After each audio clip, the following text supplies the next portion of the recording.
మరి నిన్న మనం రాత్రి చాలా సమయం వరకు మనము ప్రభు సన్నిధిలో గడుపుతూ వచ్చినాం కదా.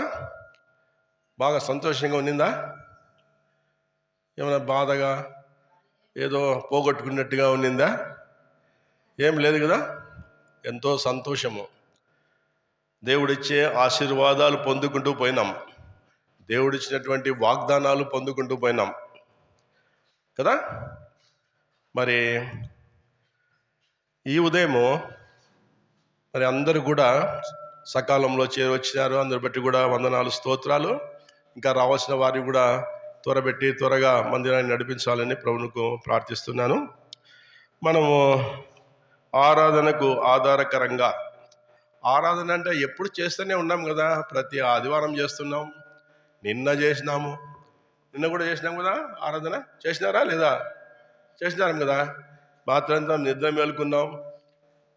మరి మళ్ళా ఆరాధన ఎందుకో, మళ్ళీ ఆరాధనకు ఏంది ఇది అనిపిస్తుంది కదా. కదా ఎందుకో దేవుడు. మరి మనము ఈరోజు పరిశుద్ధ దినము, ఈరోజు మొదటి సంవత్సరంలో మొదటి దినము. మన నిన్న పోయిన సంవత్సరము, గత సంవత్సరం అనాల్సిందేదని చివరి దినము నిన్న చివరి దినము. మరి ఈ కొత్త సంవత్సరంలో మొదటి దినము నిన్న మనమంతా ప్రభు సన్నిధిలో గడిపినాం. మరి ఇప్పుడు ఆరాధనకు, నిన్న ఆరాధన చేసినప్పటికీ మళ్ళీ ఈరోజు ఆరాధనకు చేయడానికి మనం కూడి వచ్చినాం. ప్రభువు కోరేది ఏమంటే నూతనమైన ఆరాధన. ఎప్పుడు మనము ప్రతిసారి చేసేది కాదు. అందులో మనం చేసేది, ఈ సమయంలో చేసేది ప్రార్థన అస్సలు కాదు. ప్రార్థన అసలు కాదు. ప్రార్థన చేస్తారు కొందరు, ప్రభువా మనం కాపాడినావు, సంరక్షించినావు, సంవత్సరం అంతా కాపాడినావు. అది కూడా చేయొచ్చు, కానీ ప్రాముఖ్యంగా ఇప్పుడు ఏ సమయం? ఆరాధన చేసే సమయం.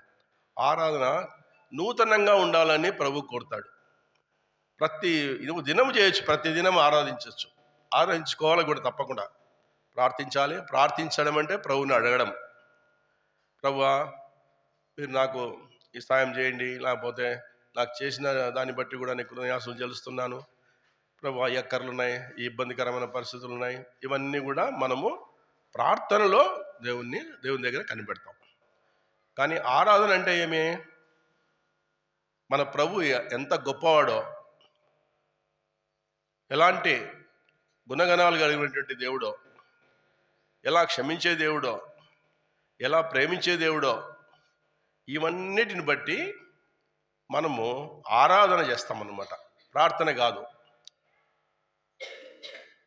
ఆరాధన చేస్తామన్నమాట.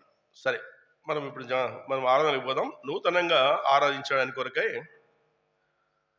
యెహెజ్కేలు గ్రంథము, దయచేసి త్వరగా సాయం దయచేయండి నాకు.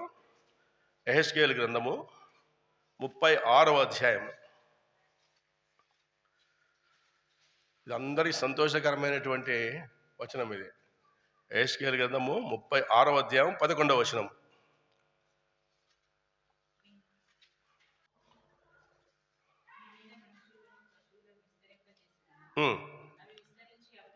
అవి విస్తరించి అభివృద్ధి అందును పూర్వం ఉన్నట్టు మిమ్మను నివాస స్థలంగా చేసి మునుపటి కంటే అధికమైన మేలు మీకు కలగజేసేదను. అప్పుడు నేను యెహోవానై ఉన్నానని మీరు తెలుసుకుంటారు. మరి మన దేవుడు ఎలాంటి దేవుడు అని ఎప్పుడు తెలుసుకుంటున్నాము? మునుపటి కంటే అధికమైన మేలులు మీకు కలుగజేస్తాం. మనకు మునుపటి కంటే అధికమైన మేలు కలుగజేసినాడా లేదా? గత సంవత్సరంలో ఎన్నో మేలు చేసినాడు ప్రభు. అయినప్పటికీ ఏమని సెలవిస్తున్నారు?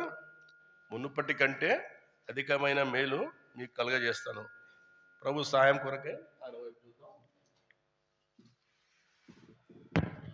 ప్రేమగల మా పరలోక తండ్రి, మా గొప్ప దేవ, మా రక్షక, మా యేసుక్రీస్తు ప్రభు, మీకే వందనాలు స్తోత్రాలు చెల్లించుకుంటూ మీ సన్నిధికి వస్తున్నాం తండ్రి. ఇది ఆరాధన సమయం తండ్రి. ప్రభువా, మరి మేము ఎలా ఆరాధించాలనో సరిగా తెలియని వాళ్ళం తండ్రి.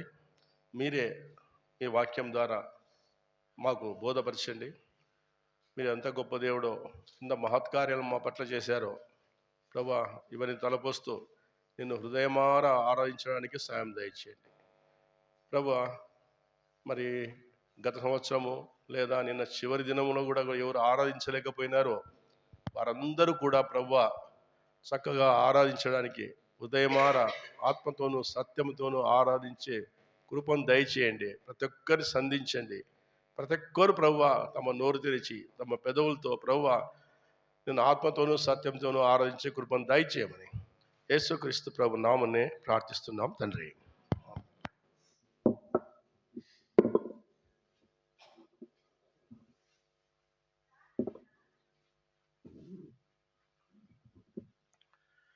కాబట్టి మనం చదువుకున్నటువంటి ఈ వాక్యము మునుపటి కంటే అధికమైన మేలు మీకు కలుగజేస్తుంది. ఎలాంటి దేవుడు అండి? మునుపటి కంటే అధికమైన మేలులు కలుగజేసే దేవుడు. మరి ఇట్టి దేవుని మనం ప్రతి ఒక్కరము మన హృదయమార మన జీవితంలో మనం ఎరగాల. దేవుడు మనకి చేస్తున్నాడా లేదా, మరి నిజంగా చేసినాడా, చేసింటే తప్పకుండా ఆరాధిస్తాం. ప్రభువును ఆరాధించకుండా ఉండలేం. తర్వాత ఫిలిప్పి పౌలు ఫిలిప్పీలకు రాసినటువంటి పత్రిక 3వ అధ్యాయము 13వ వచనం.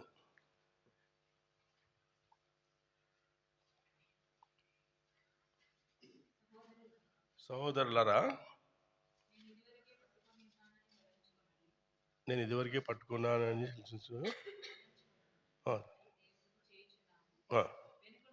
వెనక ఉన్నవి మరచి ముందున్న వాటి కొరకై వేగిరపడుచు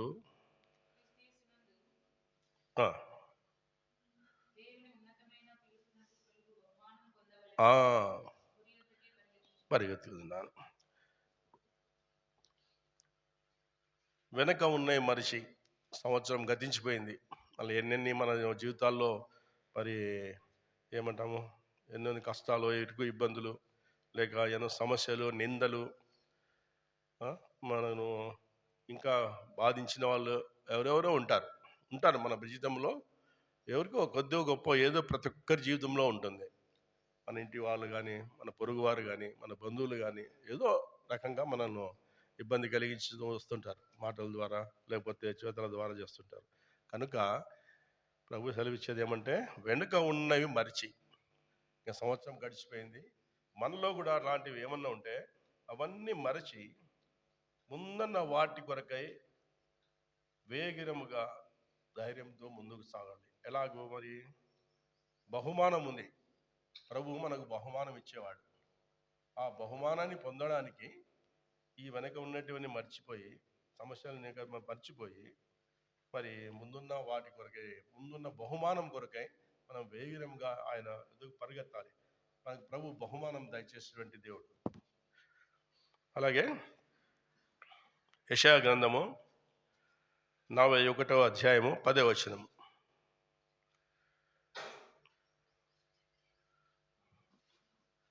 యెషయా గ్రంథము 41వ అధ్యాయము 10వ వచనం. భూ దిగంతముల నుండి నేను పట్టుకొని దాని కొనల నుండి పిలుచుకున్నవాడా, నీవు నా దాసుడవనివు,